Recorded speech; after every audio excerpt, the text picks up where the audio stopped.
creating space for community and connection in a world of distraction, for perspectives to be shared and heard.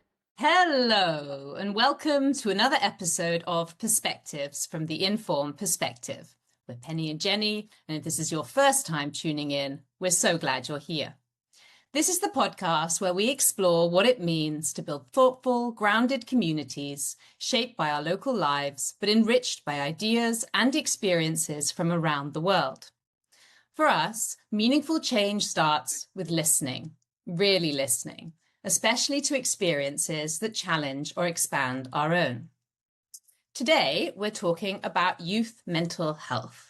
Before we begin, though, we want to say, obviously, this is a sensitive topic and we're not giving any medical advice. If anything we discuss brings something up for you, please know that support is out there. There is a brilliant resource, findahelpline.com. Just type in your country and it will find the right helpline for you wherever you are in the world.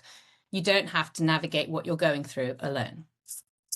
So the World Health Organization tells us that globally 1 in 7 young people aged 10 to 19, that's 14.3%, is living with a mental health condition. 1 in 7. And yet the vast majority of those young people remain unrecognized and untreated. Depression, anxiety, and behavioral disorders are among the leading causes of illness and disability in this age group.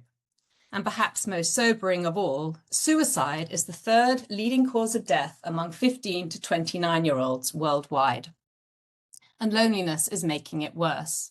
According to the WHO Commission on Social Connections Landmark Report published in June 2025, young people aged 13 to 29 are the loneliest age group in the world. Globally, around 17 to 21% say they feel lonely, with levels highest among teenagers. Not the elderly, not people living alone, teenagers. In a generation more digitally connected than any before them, the epidemic of loneliness is hitting young people perhaps hardest of all. The system meant to support them is struggling to keep up. Mind's Care Before Crisis report from October last year found that over 500,000 young people in the UK are currently on waiting lists for mental health support, a record high. Half had been waiting over a year and nearly a third over 2 years. Urgent referrals to crisis care teams for under 18s have more than tripled since 2019, and many young people are being told they're simply not unwell enough to qualify for help. The longer a person waits, the worse their mental health gets. As is so often the case, we're not taking preventative steps. It feels like we're waiting for the crash. Crisis has become the entry point to care. And that can only be a system that will keep failing until we're willing to invest in young people before they reach breaking point. Mental health struggles in youth have many different origins: academic pressure, financial insecurity, social media, bullying, trauma, a lack of community, or simply a tendency towards self-criticism and a distorted self-image. According to Mind's Care Before Crisis report mentioned before, 6 in 10 young people in England aged 16 to 24 years say the cost of living has also directly worsened their mental health. And young people from low-income families are 4 times more likely to have a mental health problem by the age of 11. But whatever the cause, these struggles shape the person we become. They can send someone down a path of real difficulty and despair. But with the right support, the same struggles can be overcome, and in some cases, might become a source of extraordinary strength. What we know is that early intervention matters enormously. On average, there's a 10-year delay between a young person experiencing their first mental health symptom and receiving help. 10 years. Early support has been proven to prevent escalation, reduce recovery time, and lower the risk of relapse. And it's 100 times cheaper to treat a young person in the community than as an inpatient. The case for acting early is overwhelming, and yet it's still not happening at the scale required. So today we want to explore why mental health issues affect the young, how we can recognize when they're struggling, and what we as parents, family members, and communities can do to support them better. And importantly, what young people themselves can do too. These are not abstract statistics. They are young people in our communities, in our schools, in our families. And when we fail to address mental health in adolescence, the consequences don't stay there. They follow people into adulthood, shaping their health, their relationships, and their ability to live full lives. And that is why this conversation today matters. Just before we introduce our guests, as usual, I will just give a couple of voices that might just give us a bit of context or give us a few ideas on this subject. From Disney's Pooh's Grand Adventure, The Search for Christopher Robin, screenplay by Carter Crocker. You're braver than you believe, and stronger than you seem, and smarter than you think. Matt Haig in his book Reasons to Stay Alive. Mental health problems don't define who you are. They are something you experience. And David Levian in his novel Will Grayson, Will Grayson. I think the idea of a mental health day is something completely invented by people who have no clue what it's like to have bad mental health. The idea that your mind can be aired out in 24 hours is kind of like saying heart disease can be cured if you eat the right breakfast cereal. And Jonathan Haidt, The Anxious Generation. People don't get depressed when they face threats collectively. They get depressed when they feel isolated, lonely, or useless. And Bessel van der Kolk in The Body Keeps the Score. Being able to feel safe with other people is probably the single most important aspect of mental health. Safe connections are fundamental to meaningful and satisfying lives. And Matt Haig in The Comfort Book, you have survived everything you've been through, and you will survive this too. Stay for the person you will become. You are more than a bad day or week or month or year or even a decade. You are a future of possibility. Stay. And on that note, I'll pass to Jenny to introduce our wonderful guests today. Thank you, Penny. So first up, we've got Rachel Kelly, who is a best-selling writer, keynote speaker, and mental health advocate. She shares her experience of depression and evidence-based strategies that helped her recover. Rachel has spoken all over the world, from Delhi to Sydney, America, and across the UK, and has been named in the top 5 UK mental health influencers. Her 6 critically acclaimed books are published in over 10 countries. Rachel is a well-known media commentator and former Times journalist. She is an official ambassador of the mental health charities Rethink Mental Illness and SANE. Rachel is a member of the Speakers Collective, a network of quality-assured public speakers, and an affiliate of King's College London for her work on mental health awareness, and is a regular contributor of the Inspire the Mind interviews. And Vicky Barsby is a secondary school English teacher of 13 years whose work on relationships education in the wake of Everyone's Invited was shortlisted for the TES Award for Pupil Mental Health Initiative of the Year 2023 and the Debrett's Award for Outstanding Pastoral Care in 2024. Her programme, Life Story Education, is a sequence of empathy-led extended role-play games designed to empower students to practice key relational skills rather than just talk about them. Now used at 8 leading independent schools in the UK, Life Story's goal is to give teenagers who live so much of their lives online the meaningful chance to rehearse for reality. Vicky recently left the classroom and is creating a parent version of Life Story between a move to the countryside, a new career, and becoming stepmom to 3 young kids. So let's get this important topic started, Penny. So Rachel, I'd love to speak to you first today. Thank you for coming. Absolute pleasure.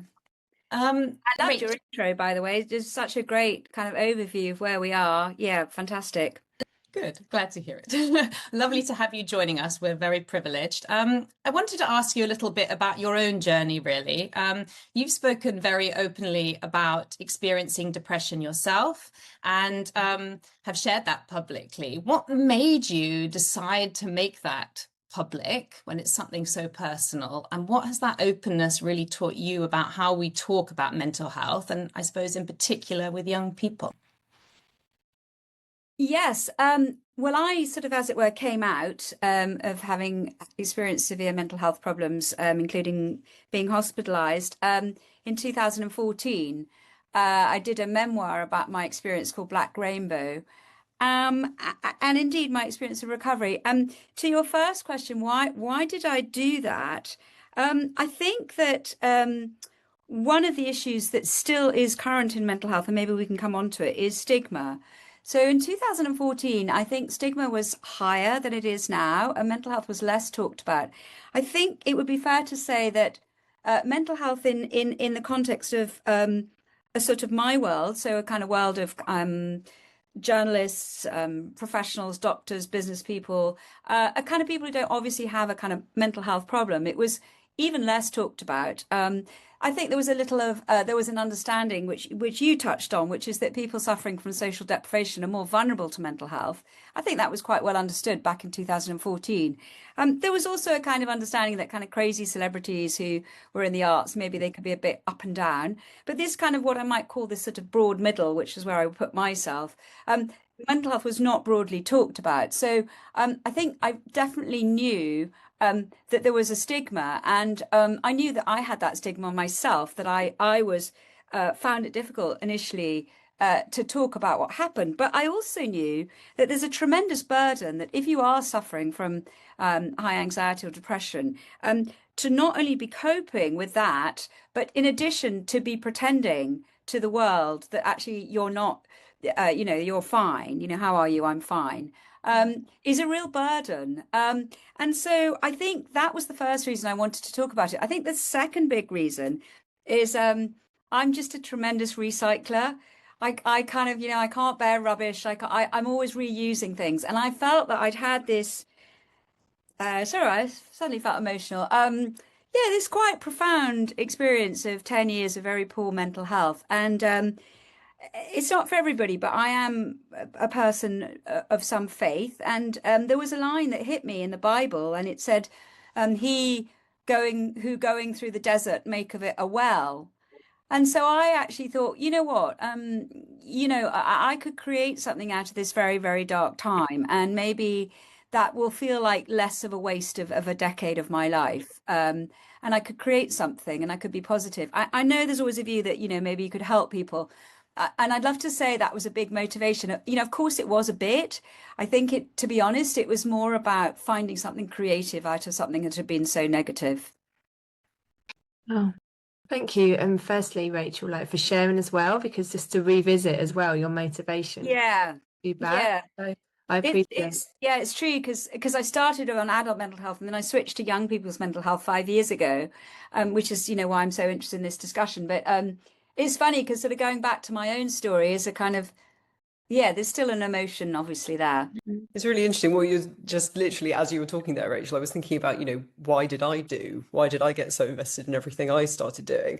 And I had must have been about 3 years before I started Life Story, fairly unintentionally. I'd had the end of a relationship that after it ended, I'd been actually looking back on it, I wasn't treated badly, but where, when you just think actually, God, I didn't do any of the things, I didn't manage things well. I felt like, and I won, literally, it's the first time it's ever occurred to me, just hearing you talk there, where I was like, actually, it probably is my own personal feeling of the same thing, that, I've had relationships that have been bad for me, and that took a while to recover from the end of, because they did self-esteem damage while I was in, this one in particular. And so that feeling of actually, I don't want other people to go through that, particularly children. It's really... And I think there's something really interesting etymologically, if that's the right word, about the root of expert and expertise and experience. Mm-hmm. So kind of experience and expertise. So that kind of, lived experience is often talked about, but that's a very valid place to be coming from.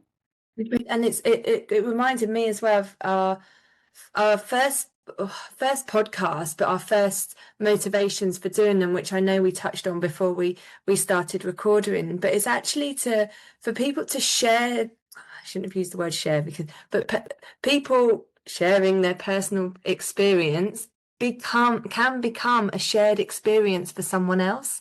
I love that. They went through that too, and it's something so personal can become a collective, and you might not even realize that you've opened someone's mind or heart to what they've gone through. And I think it's that's the stigma, as you touched on, Rachel, is a lot, but actually it's more through the talking and just the openness about it, if that can inspire other people to even just crack, they say, don't they, in the darkness, if there's a crack, that's where the light can come in and small that. But it's that collective vulnerability. Being vulnerable by yourself seems huge, right? But if you know there are other people there who are willing to do it at the same time, I think, again, like we often think, oh, it's all the stigma just on us. But if we realize that it's a much bigger picture and other people are experiencing it, then I think we're more willing to do that. Rachel, I wanted to ask you really, I mean, you had those 10 years that it sounds like that where, you know, you realized that you've been suffering from mental health. Would you say that came from the professional stress that you had? And I'm asking this not because I want to delve into your background, but what we're seeing a lot with the young people around us is this academic pressure that they're putting upon themselves, some very young, you know, we're talking like 10, 11 years, kids going into secondary school. And there is a huge amount of academic pressure. And interestingly enough, a lot of it is their own pressure upon themselves, and which I was, you know, curious at the beginning because I always thought, well, it's always the teachers, isn't it? And of course there's some of that, but actually amongst themselves, the peer-to-peer pressure. And what I've been observing is they're all having the same thing, but it goes back to that collectivity. They all think everyone else is perfect and is performing amazingly, and they're not sharing with one another. They're actually all experiencing the same thing behind closed doors. So yeah, sort of returning. Yeah, no, look, I think that's absolutely right, and actually, it's really interesting. So I work in quite a lot now in schools and talking to parents, and there's often a mismatch between what parents think is the most worrying thing for their children, or what they're worried about, and what their children worry about. So you're absolutely right. In a bunch of surveys now, academic pressure and fear of failure are the top two concerns of young people today. So. And then relating that to me personally, I think, you know, I've had a lot of therapy. I still have therapy. And figuring out why you have a big mental health problem is challenging. There's often a comparison, you know, oh, it's like breaking your leg. Well, no, it isn't like breaking your leg. It is different to a physical problem. That's not to say it doesn't have physical manifestations. I had them very badly. Chronic insomnia, you know, I couldn't eat. I went down. Well, I think it was the most perfect diet, actually. Lost so much weight. But so it has physical manifestations, but the causation is complex, and you've only got to go on the Royal College of Psychiatrists website to see that. So if you go on and look at what are the reasons for severe depression, they actually come up with 7 different reasons. One of them being stress, one of them possibly being genetics. But what it really tells you is we don't know exactly why somebody's mental health begins to unravel. And so in my own case, it's absolutely true that I was a complete tick box sort of achievement freak. So I went to a very competitive London private day school. I went to St Paul's Girls' School, then I went to Oxford. Then I won a prize to work on a magazine. Then I worked at the Times. I was very attached to some of the things that I now know are very make you very vulnerable to poor mental health. So things like outward affirmation, outward approval, rather than an intrinsic sense of your own worth and value. I needed other people to constantly endorse me. And of course, that's a very, very fragile way to live because, you know, you're not always going to get the front page splash. And if your own sense of your worth is so attached to other people's views of what it is to be successful. So I was living a very stressful life. I also had 2 small children. I think when we're looking at causation for mental health, and I think one of the things that I'm really interested in, and maybe we can discuss, is this sort of separation between young people and their family and their parents. And in fact, what we know is that people's mental health is very affected by their family situation. So my family situation was also super stressful. My husband, who I've yet to persuade to have therapy, but we are still married. But anyway, he was also in this very outward approval tick box, you know, worked in finance, had a very similar sort of academically competitive sort of background. So if you put that all together, plus 2 small children, in a way, something was going to blow. So the context was super stressful. And what I would say now, after years and years of therapy, and I love the way in your intro, you also sort of ended it on a note of sort of hope. And in addition, your point about pressure is so well made. This idea that, you know, is pressure external or is all pressure what we put on ourselves?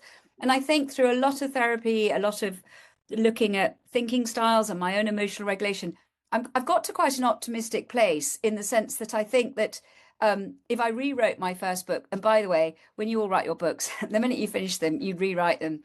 So I would rewrite my first book, and I would say a big thing I missed was I blamed everything outside, and I didn't give myself the possibility that I could have chosen different responses to the stressful situation I was in. Very simply, I could have said no. But do you think that you had the tools equipped at that time? I often think maybe we're not aware of those things. I know that you've written about that. You've written about, No, other 100%. 100%. And I actually had successive breakdowns.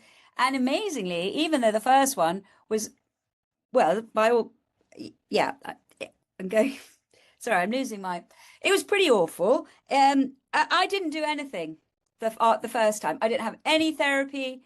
I didn't have any chats. I didn't talk to psychologists. I didn't give myself any space to explore my inner life or what was going on. And it was only because the second one, I mean, I did think by then somebody was trying to tell me something. And it's, and Penny, hit the nail on the head. It's like those tools and resources, you might have known them, but you need someone. Everyone needs support to be guided at times, if not all the time, in my opinion, and these tools and resources that either we have intrinsically or externally that we need to help us through what we're going. And this is, where I think for young people today, there's not much time and space available to them to do self-exploration. I call it self-discovery, to learn self-management skills, and then ultimately to have that self-awareness. And that's an ongoing process. And a lot of us, I speak for us all, so I'm speaking about, are still figuring that out now, but probably picked it up a lot later. We didn't pick it up when we were kids. No one, it's not like there's this big change where this was there in the past and we were taught this. No one has ever really been taught these skills or how to access these tools and resources, and there's I don't want to make a big statement, but I feel like they're still not being done enough because there isn't the time and space. The curriculum is full, the school day is filled, with either the curriculum or fillers because kids can't learn all the time. And yeah, I think it's that, where do they go? And Penny and I realised when we started Tween Talk, which we thought was more of a social space we were creating, and we thought we would get some interesting insight into what mattered to them. So we started on devices. The two things that came up that were led by them on the subsequent sessions were their family dynamics, so what's going on at home, mainly siblings, and stress. We had 10-year-olds telling us how stressed they were, and we didn't realise that we were going to be responding to their needs so quickly. I mean, that's one of the things that part of the project that I did that led to Life Story was we tried to create more of those spaces within school, and we did a thing called tutor breakfasts. And so every tutor group, as a teacher, you spend half an hour in the morning with your tutor group every single day, but there's between 20 and 30 of them depending on what type of school you work in. And so the deal was that you'd kind of extract groups of 4 or 5 and just literally, and it was there was no target or anything for the breakfast. It was literally just you sit and you eat some croissants together. And in those, over the course of the year that we ran that, the first year we ran it, we had more pastoral disclosures from those alone than anything else. And it was literally just that thing of just them having the space and the opportunity, because I remember having a conversation with a student, obviously as a teacher, you get students who trust you more than somebody else, not necessarily, you just connect with people differently, right? So students don't always go to the person they're meant to go to. And I remember a student saying to me, coming forward with something fairly horrible, and saying that they didn't want to bother us. Like that was that they'd been feeling this. They knew exactly who they needed to talk to. They knew exactly what the systems were, but they also knew that all their teachers were stressed and busy, and they could see how hard everybody was working, and so they didn't want to be a burden on us, the adults, whose job it is to help. Yeah, And it's the thing about the space for it, and I part of me wonders whether actually it's all compounded by the fact that because, which this is a positive thing, because it's more talked about and because it's in the curriculum in a way that, you know, we did when I was at school, you know, 20, how old am I, 25 years ago, you know, you had PSHE and well-being or whatever, but nothing like you do nowadays. So we've created the kind of, you know, the name for it, and, you know, it's so important, it's so important, it's so important, it's there, it's in your week.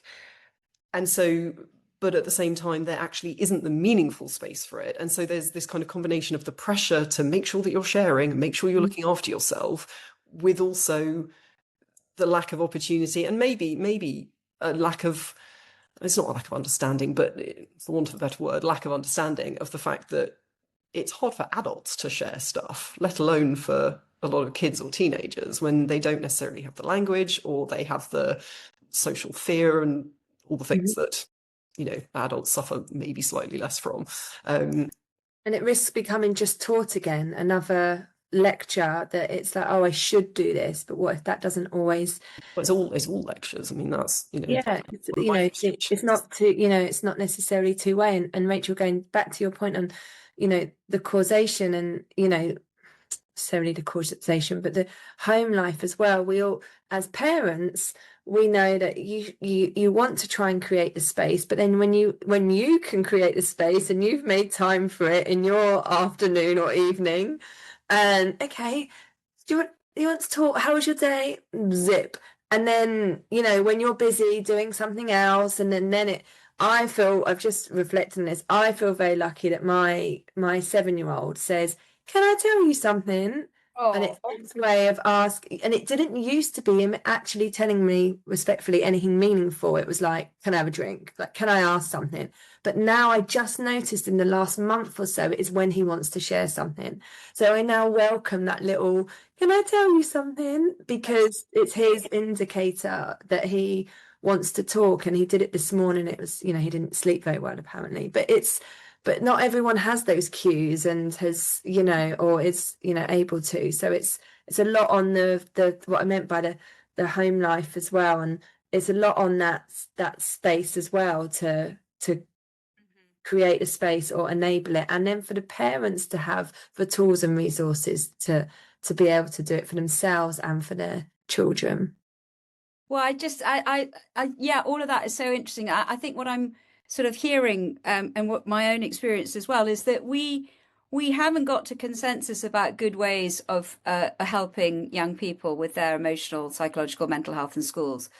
We went very wrong at the beginning, which was that really partly to do with funding, and I won't go into that now, but basically the big initial push was mindfulness.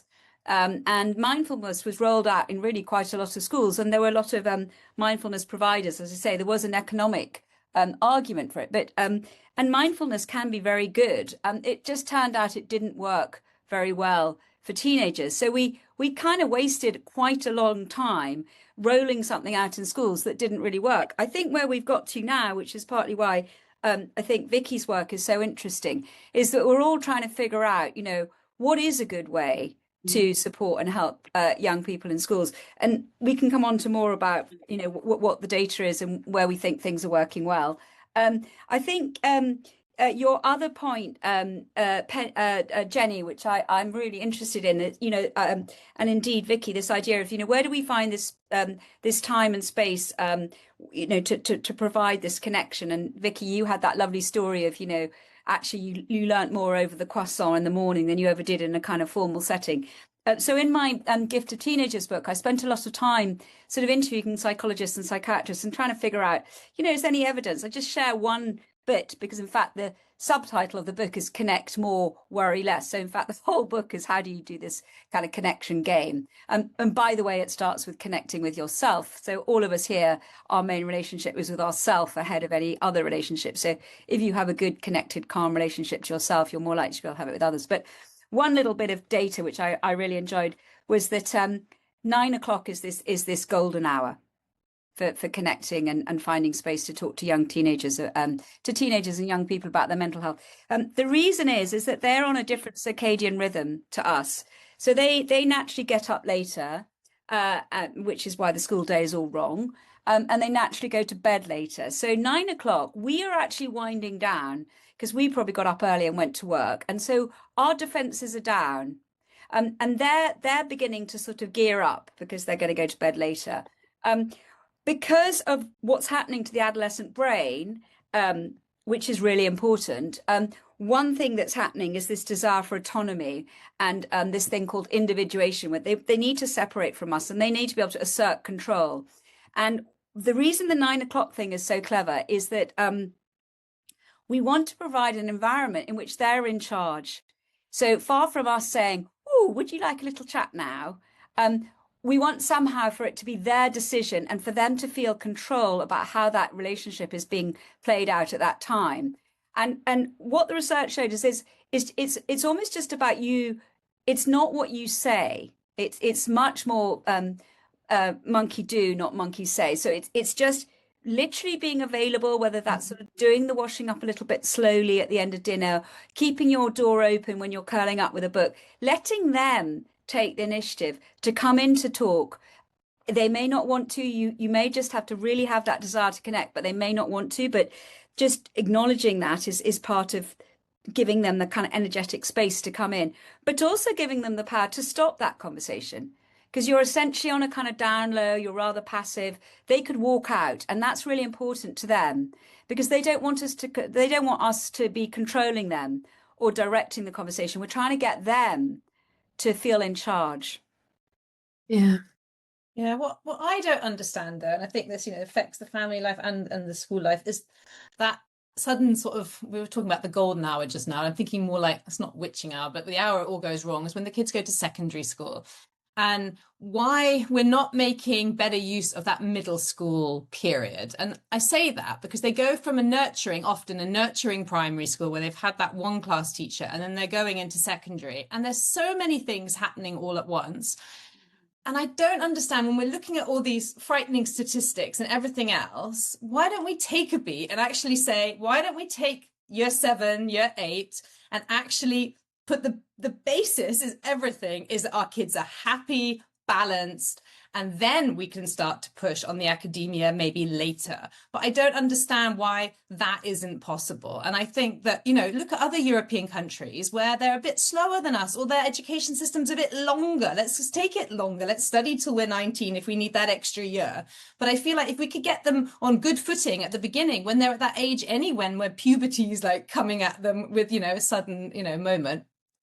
How is that? Why is there nothing happening in that space? I mean, this is one of the things that I just still find eternally frustrating, is that I feel like every single part of the kind of school triad feels exactly what you're talking about, and everybody blames each other. Do you know? So like the teachers. The parents are blaming the teachers, saying that, or not teachers specifically, but as in the school, saying the school is putting this pressure on. The school is reacting to the pressure that it feels from parents. Students are saying that it's their parents or it's their teachers. And so, and actually I think it's a much more complex cultural thing that, is driven by things that I don't know a huge amount about, but certainly I worked in the private system for the tail end of my time in teaching, and certainly that, because of especially when you had all the stuff about cost of living and VAT and everything, it becomes so much about the schools need to be in the league tables, at the top, because they're competing to keep bums on seats so that they can stay open, and the same thing is true in the state schools as well, right? That often they're very oversubscribed, and so it's always trying to be a good school, trying to have the best Ofsted rating and all of that sort of stuff. And so no matter how much you have people on the ground who believe and really, really believe and work tirelessly to do the best pastoral care and to, you know, do all the things that the wonderful things that are being done, fundamentally, if the culture around it is saying that schools are measured based on academic outcomes, which they are, then I just don't know how it can change, because and you know, obviously I can only really speak to the teaching side of it, but I felt like I was forced to care more about things that I didn't actually think were as important. I'm not saying academics aren't important, I think they are important, but yeah, there was just these conflicting pressures often within an individual person working in that system.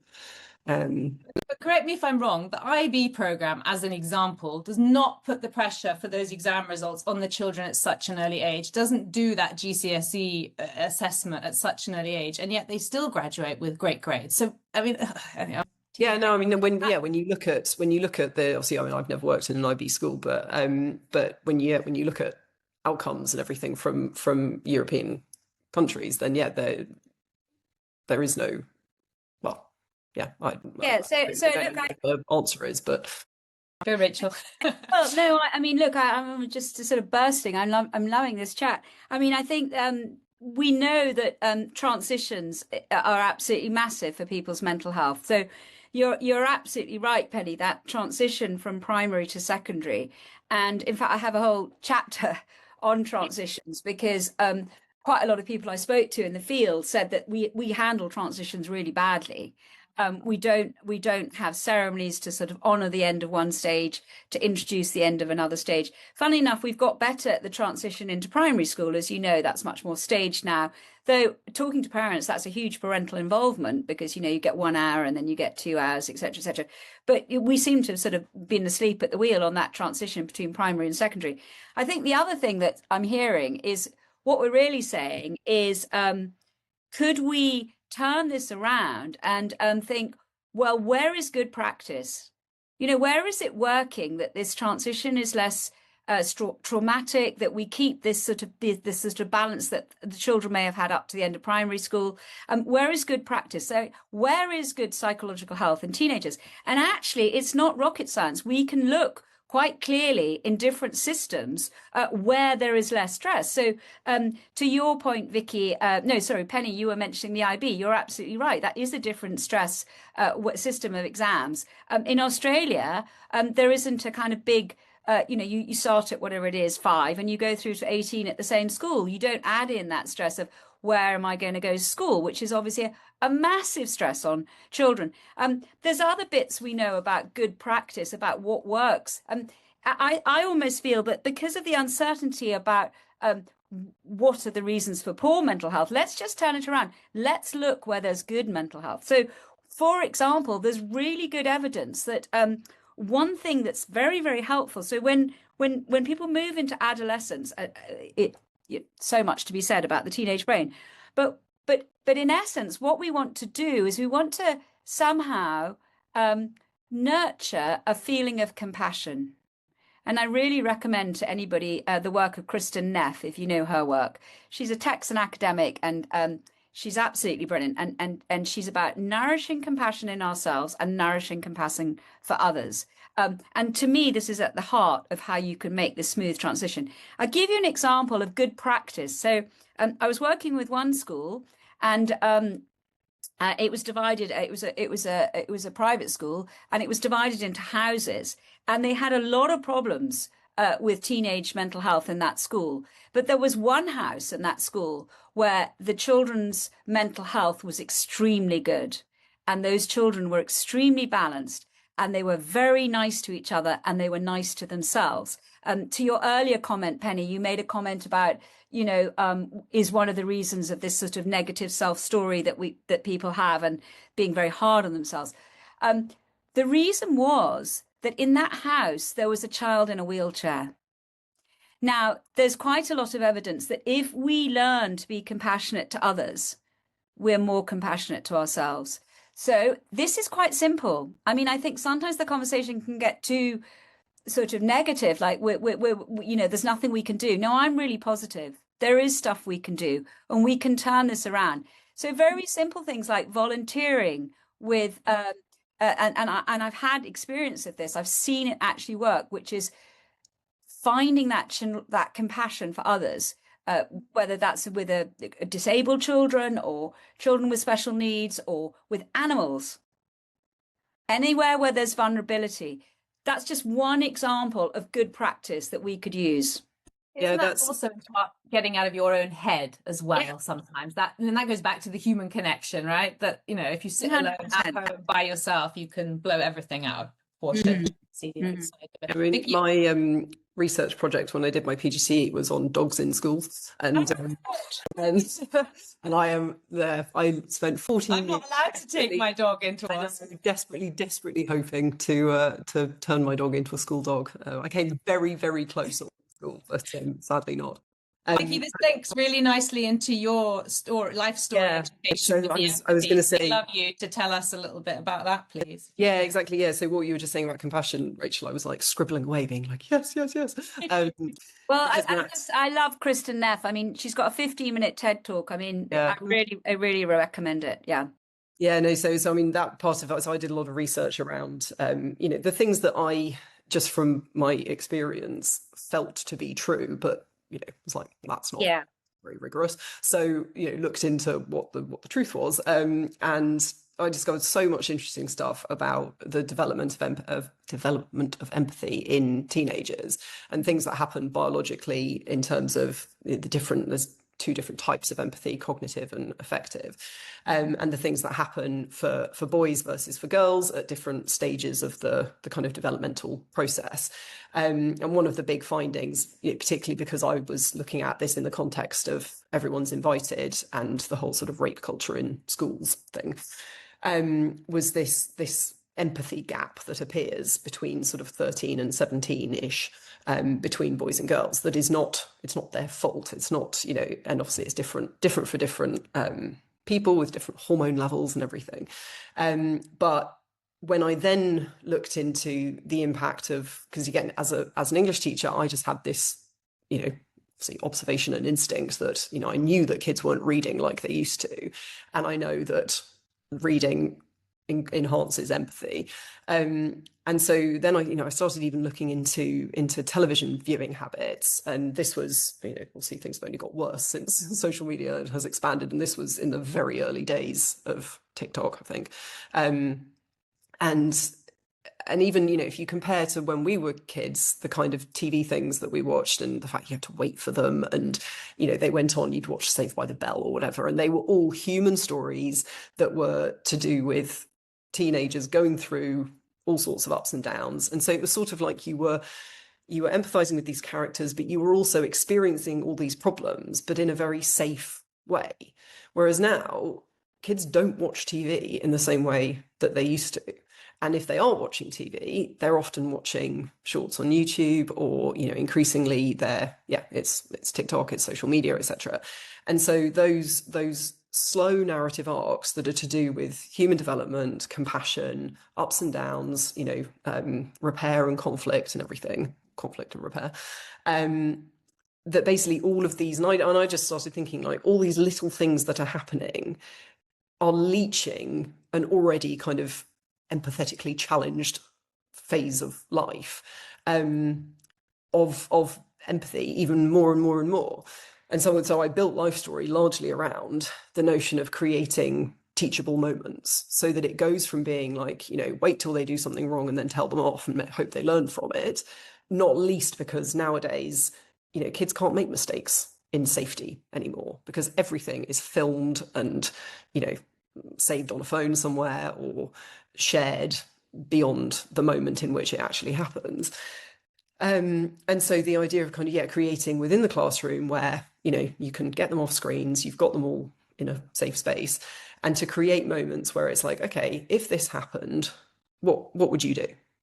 And basically presented, I just came up and I actually went on to the school CPOMs, the pastoral care module type thing. Can you give us an example, Vicky? Yeah, so for example, so I mean, Life Story, which was the initial game, I suppose they are, is it basically asks the kids to, so they set up a life. They spend the first few lessons and they're in pairs and they set up a life. They are told that they are a married partnership, and they're given, they choose cards, they choose at random, they've got careers, they've got salaries, they go house shopping, they work out their mortgage potential, they do a monthly budget. So they're doing all these sort of boring tasks, but because it's fictional, it's fun, they're actually looking at real houses, thinking about real, what would I do if I earned £50,000 a year or whatever. And so they build this little life together. And again, there's no teacher saying this is right or this is wrong, you're getting a grade for this, but there's a lot for them to do. And then by about the third or fourth lesson, they get given 2 teenage children, and they are then told like, and and they love naming them and all that sort of stuff. And it's completely, you do what you want, right? It's your life. And then the game continues where they're doing more life admin things. So they're just continuing to live a life. They book holidays, they choose a pet, all sorts of things. And they do all the research that, you would hope that people do around these things. And then while they're in the process of living their lives, they get given plot twists. And so there's a big pack of plot twist cards. And those plot twists, I basically took the vast majority of them from the school's pastoral module. So they were things that literally kids in school were doing, or problems that were coming up, but the kids have to deal with it from the perspective of parents. So for example, it might be something like, you have found a small bag of weed in your 15-year-old's bedside table, or your child comes home from school, saying they refuse to go in the next day because they don't have the latest iPhone, or, then they get more serious around sort of coercive control in relationships, and or your child suddenly is spending all of their time gaming. So all of these things which happen all the time, and the kids have to work it out for their own children, being parents basically. And it's hilarious because they are absolutely draconian, most of them. But the whole point of it is that as the teacher, you are not saying, yes, that's the right answer. You intervene when they say, I'm going to lock them in a cupboard for a week. You say, and how do you think they would feel about that? What do you think that would do to your relationship with them? But you're not actually saying to them, unless they say that they're going to do something illegal, you're not actually saying, okay, that's the right or wrong way of dealing with this, because ultimately it doesn't matter because it's not real. And then, after all of these, and everybody's got different ones, everybody's on a different journey. And so there's lots of discussion around like, okay, what's going on with your family life at the moment? And they're all fascinated by each other's little worlds that they're building. And then, they hear, okay, this has happened to your family, and this is what you would do. And they're all thinking, well, I wouldn't do that. And then they start sharing that. And it was so much fun as a teacher. I had one group of like proper rugby lads there was one couple who this was when the school was fully co-ed, or all boys in most of the school. I had one couple who were living on a houseboat because they couldn't afford anything else. And they were two 6'2", 6'3", 15-year-old rugby players. And they had had a plot twist that their child was being bullied, and another pair in the class had a plot twist that they had a call from the school saying that their child was a bully. And they had completely independently of any involvement from me joined up and decided to go on holiday together in order to sort things out they were going on a camping trip. And I went over and I was like, I don't know do you think if you went on holiday with your bully? And they were like, no, because we're going on there's going to be no screens. It's an outward bound kind of thing. We're going to all work together to build fires. And I was like, you know what? Fair. So it's taking off, as we've been saying, the pressure of, right, it's period 2 on a Tuesday, it's PSHE, talk about your mental health. Nobody's going to open up in that kind of... It shifts there, and it's also not... like I'm all for like project based, but it's not like a kind of task as well, like given this and you've got to complete it. And, even with the creativity, but also it's it forces that, to open their minds and start to think how you would act as a parent, and then apply that back to your parents, and the empathy and the compassion in terms of what they have to face and all the administrative tasks and what's involved in living life. But also when these plot twists, I remember them, I thought that they were called life pivots, but maybe that was another thing as well, where things do change and things don't just happen as you expect. I think that, as you say, it's exactly that, because I think one of the sources of pressure and stress that Penny, you were talking about at the beginning, is this idea that they've got to do everything right, and they've got to get the right grades, and if you get the right grades and you get the right GCSEs, then you get the right A levels, then you do this, then and then you earn money, and then your life is successful, and then you have a breakdown. But teaching them that just doesn't happen, even when you do everything right. It just, life happens and stuff pops up, and so some of the plot twists are positive, like some of them win money and stuff, and then there's a whole conversation around what would you do if, and it's all about making responsible choices, but also getting them, insofar as is possible, to deal with problems that might arise in the next couple of years, so that if something does happen, they get offered drugs at a party, this isn't the first time that they've ever thought about it. It's not the first time that it's ever been, and the school story one for the slightly younger years it's all three games have the same concept, but the school story one is that they're in teams of 3 and they are founding their own school. And so they have to build a school, come up with all the kind of, principles and philosophies behind the school, the lunch menu, all sorts of things. And then the plot twists are that the students are doing things wrong.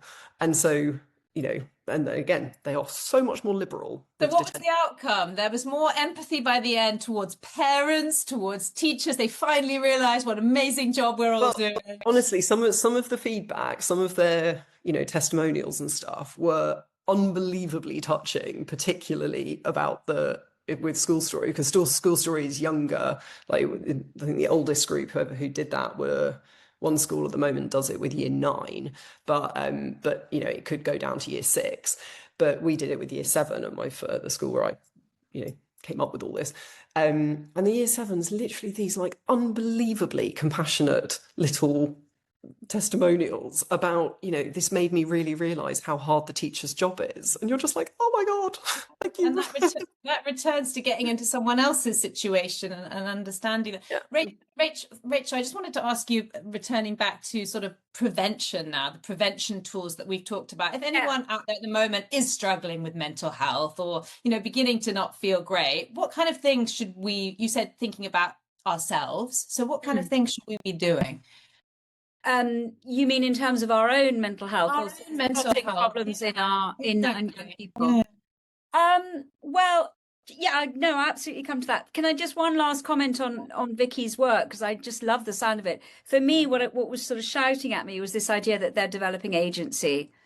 And that's a really big theme in good mental health, is feeling you have some power yourself. And one of the problems we've got is a kind of passivity, like, I've got this mental health condition and therefore there's nothing I can do. And, so anyway, but yes. that was also a lot of the comments, is that we got to make our own decisions. We got to love that.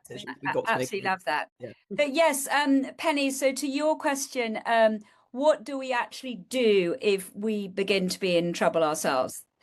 So, well, I mean, the sort of standard kind of medical approach, and you did make that comment at the start that, this is not a medical podcast as such, and I'm not a medical practitioner, but the normal sort of way to try and establish if you think something is serious is a GP would normally say, if for a period of 2 weeks is the rough sort of time frame, if you took a sort of list of what we might call warning signs, and there are normally I think there are around 20 that people are looking out for. So, for example, if you're sleeping worse than usual, or less than usual, or indeed if you're sleeping more than usual, if you've got some issues around food, if you're finding it hard to eat or not hard, whatever, one of the big ones is if you cease to find any pleasure in the things that normally are pleasurable to you. That seems to be one that people find very easy to sort of identify. So, you know, if normally your treat on a Saturday is to, I don't know, go for a run or have a coffee, whatever you would normally do, that's no longer working. So that would be the first stage, is sort of self-awareness that, you know, you're struggling. You're not in your normal sort of, you know, everyone has ups and downs, but this has got beyond that. To the next thing about what to do, and to your excellent earlier comments, all the evidence is that when we face things together, and we don't feel so alone, outcomes can actually be quite good. So it's not to deny, especially with young people, that the waiting lists are terrible and we do need more support. But I do think it's also important to have a sort of note of optimism, is that actually outcomes, so by far the biggest issue across all mental health is anxiety. There's a bit of severe depression, and right at the wire, as it were, this sort of psychosis and schizophrenia. But if sort of 1 to 100, sort of 85% of it is anxiety. So I think that if you do, and that's true for young people as well, outcomes can be good with the right support. So whether that starts with a trip to your GP, whether you start trying to get some therapy, all of this is tricky right now because of the waiting lists, etc., etc. If you can get there sooner rather than later, again, you made that excellent point that outcomes are better the sooner you get to this sort of stuff. So I work with lots of mental health charities. A lot of them are trying to sort of fill those gaps at the moment, which the NHS can't always provide, especially the gaps in treatment out of hours. So, for example, I've done a lot of work with SANE. They have a helpline, and they deliberately have it sort of 5 till, I think it goes to 9:30. I'm not quite sure. I.e., they're trying to catch those moments when you can't access your normal sort of therapeutic or medical support. And they're really, I mean, I loved your thing about, you know, find a helpline. I mean, there are the charitable sectors trying to fill this gap, which is the sort of lack of NHS support. So I think all of those are the sort of steps. I mean, obviously read my books, but and as you say, look, you referenced some fantastic books at the start.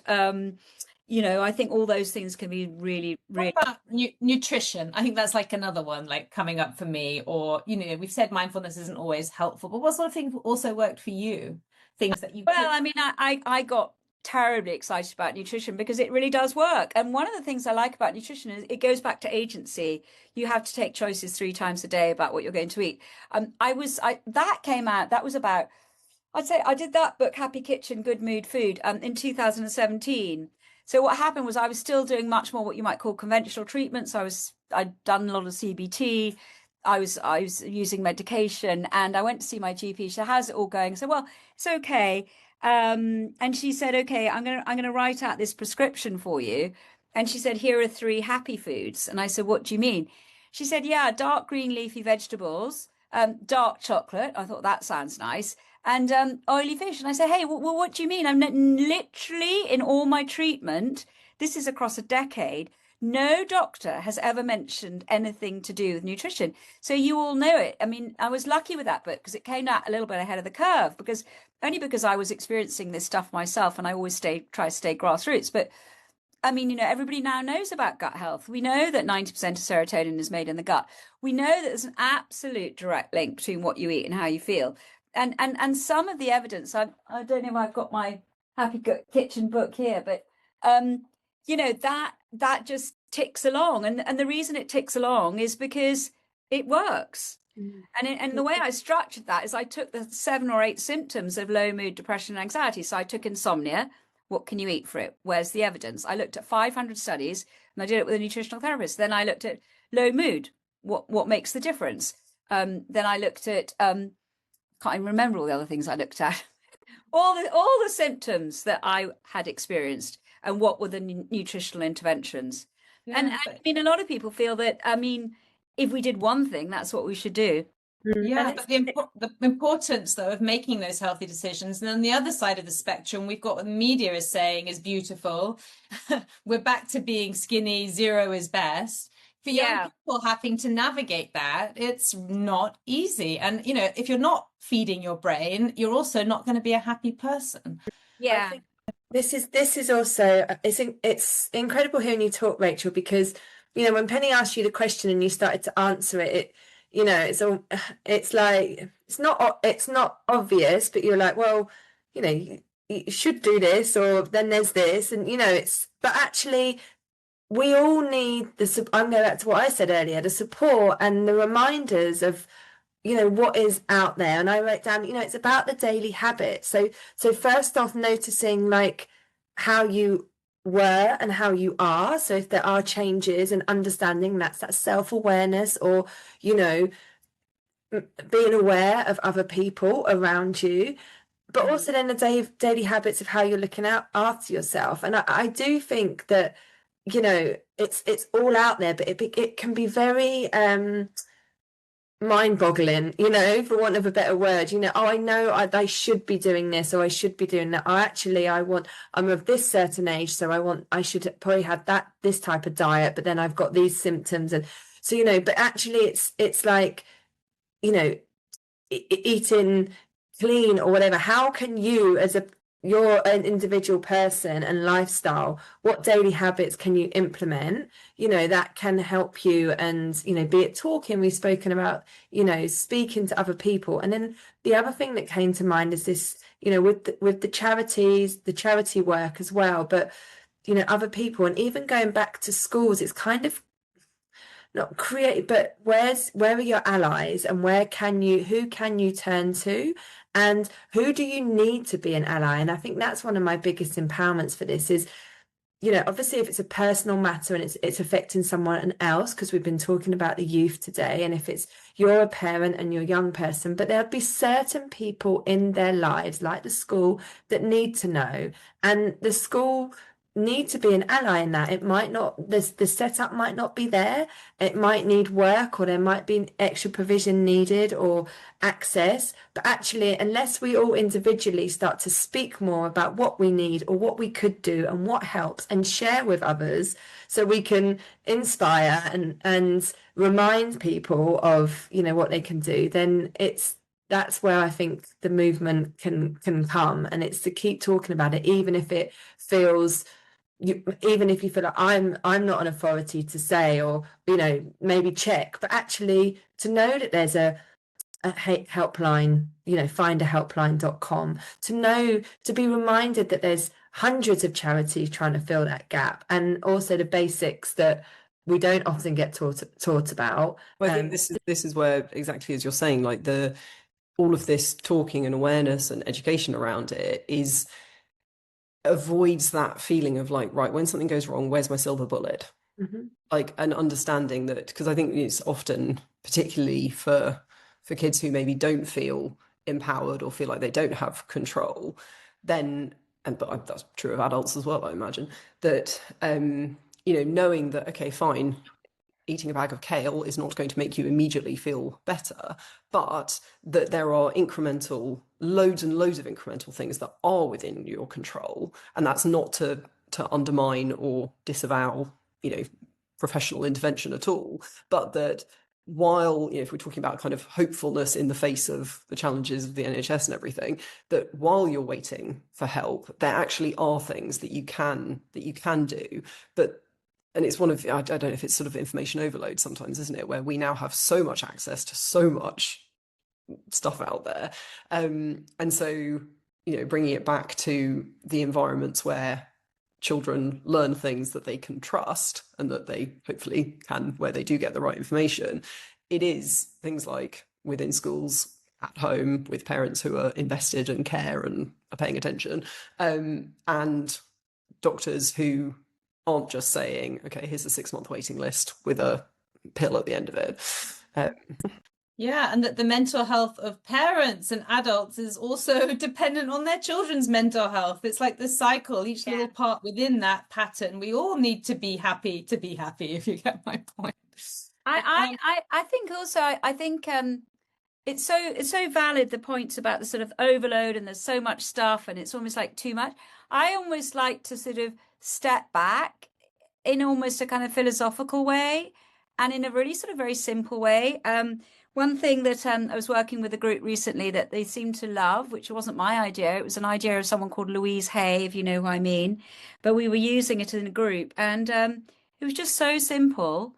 So all it was that when you wake up in the morning, look in the mirror and just say, I love you.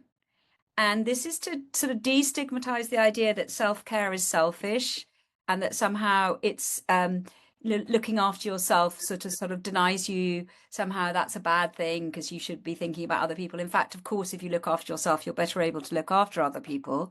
So just look in the mirror, I love you. And then very simple, what might make me happy today? And what feels good?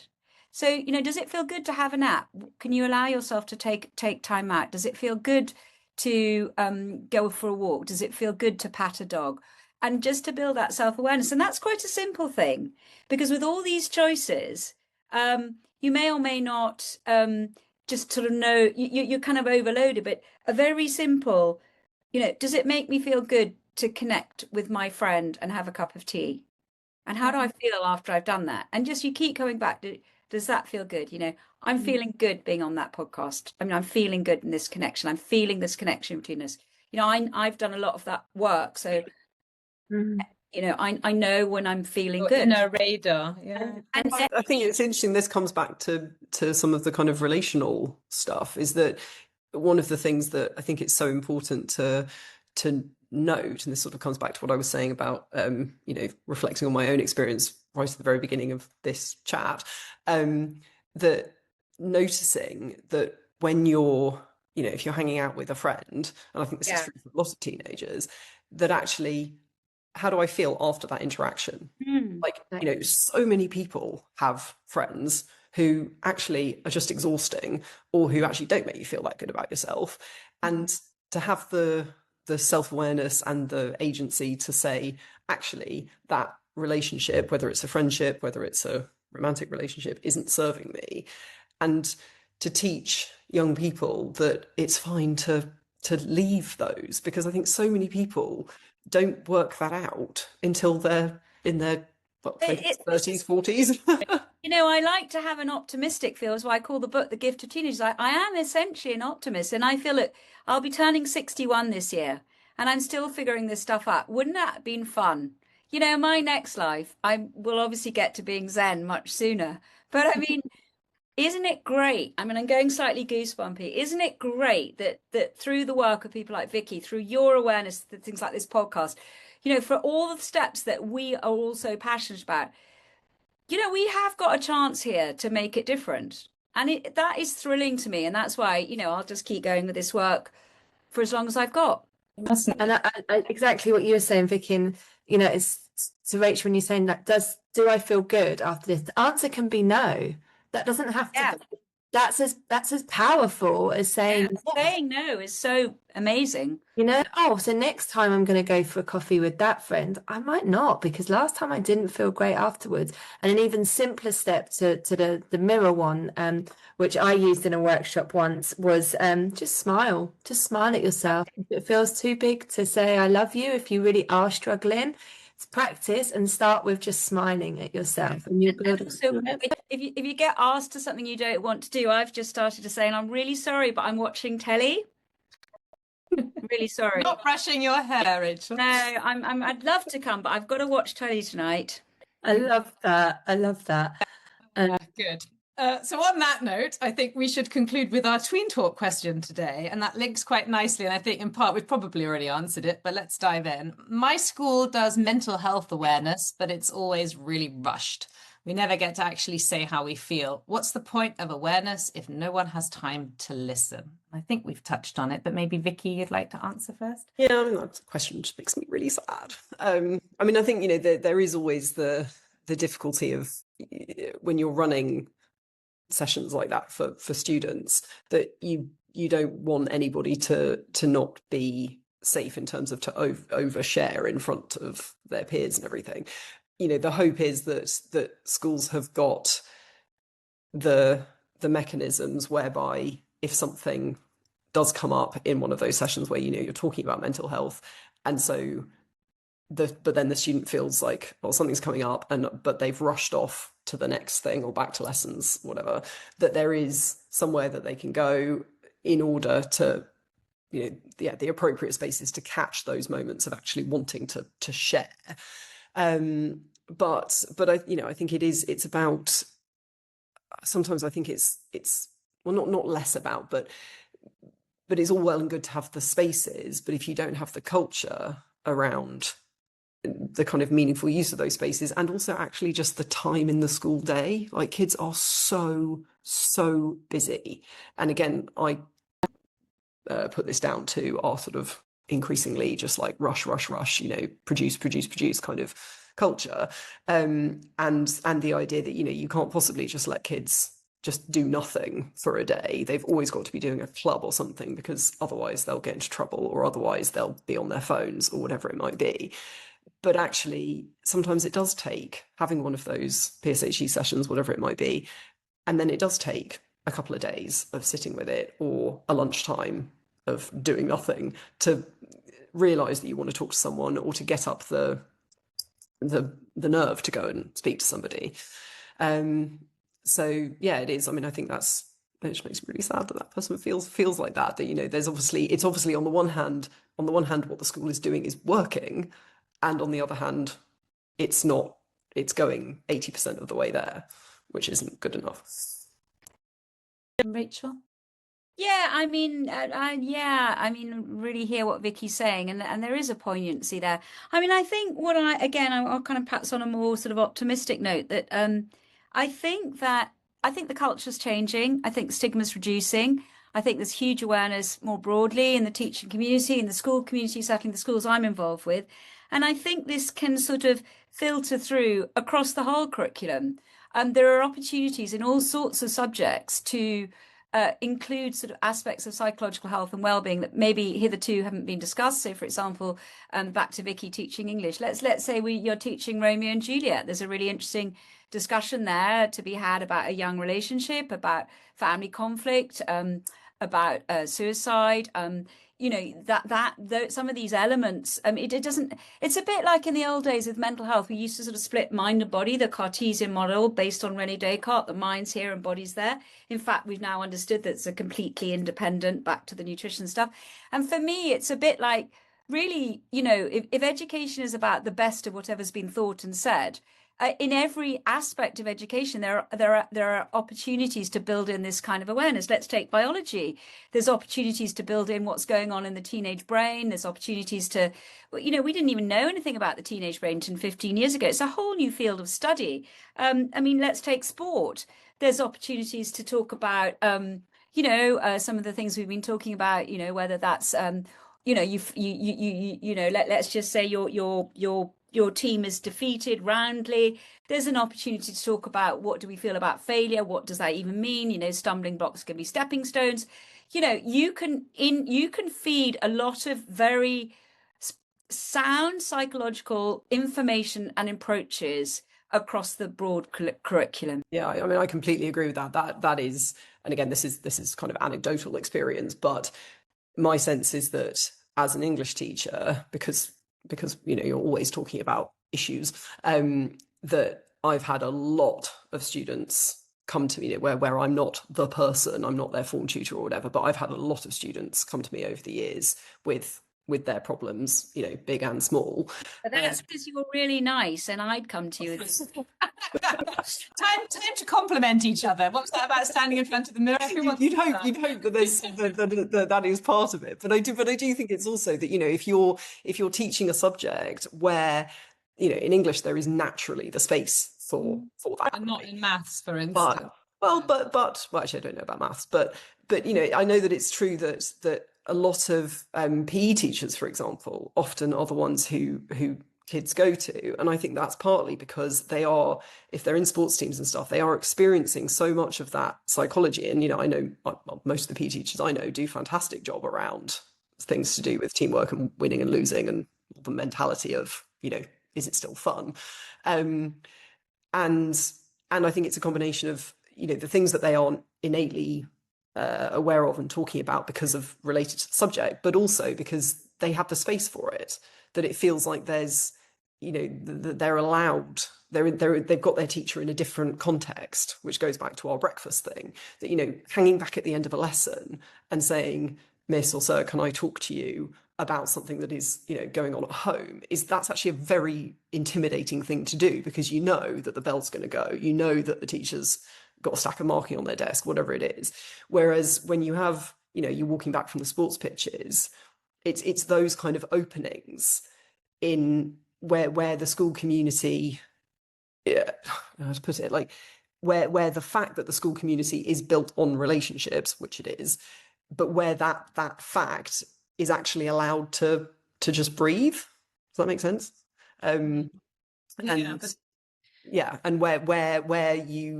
where it's built into either, I mean, I guess part of it is personality, but where it's built into the curriculum for the teacher to show that they're not there necessarily just to drill home, X, Y, and Z about that's on the syllabus.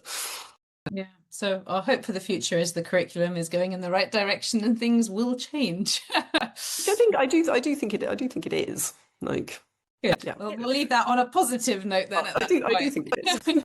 I think it's for the young people as well to ask questions and to continue to be curious. So it's like actually to understand the world and the teachings, air quotes, a little bit more, and how that might apply to their life. And I think that's often lost as kids get older, because they have to conform a little bit, and the experiences are, and you've got to fit in that lane. If you think back to the younger, little children, like 7-year-olds, their curiosity is, why is this, why is that, why that, why this, and I think that's something we can encourage. I absolutely love that, because actually if you look through history, the really big players and the most amazing people are absolutely the questioners and the curious one. I mean, there's a lot of research which is actually the people who are good at school contribute the least, because all they do is retread what we already know. Was the people questioning the system and saying, well, do we really need to know about this right now? They are the leaders. And look at all the people who drop out from Steve Jobs onwards. They're the ones who challenged it and were curious, and they kept that 7-year-old curiosity. So I could not agree more. And also to empower children or young people to also ask for more of what they need. If they're not getting it, go and knock on the door of your headmaster and say, look. I mean, that really is the stuff that makes they're the ones who can move, right? Yeah. I think it's okay to ask for what you want. I mean, I'm still working on that. Power to that. So thank you so much to Rachel and Vicky for their honesty, their expertise, and their evident care and also concern for young people. And thank you to you, our listeners, for giving us your time today. If this episode resonated with you, please share it with a parent, maybe a teacher, or a young person in your life who might need to hear it. And if anything brought up something for you personally, please know that support is out there and you don't have to navigate what you're going through alone. We're Penny and Jenny. Keep noticing, keep listening, and stay curious about the world around you. And until the next time, keep informing those perspectives.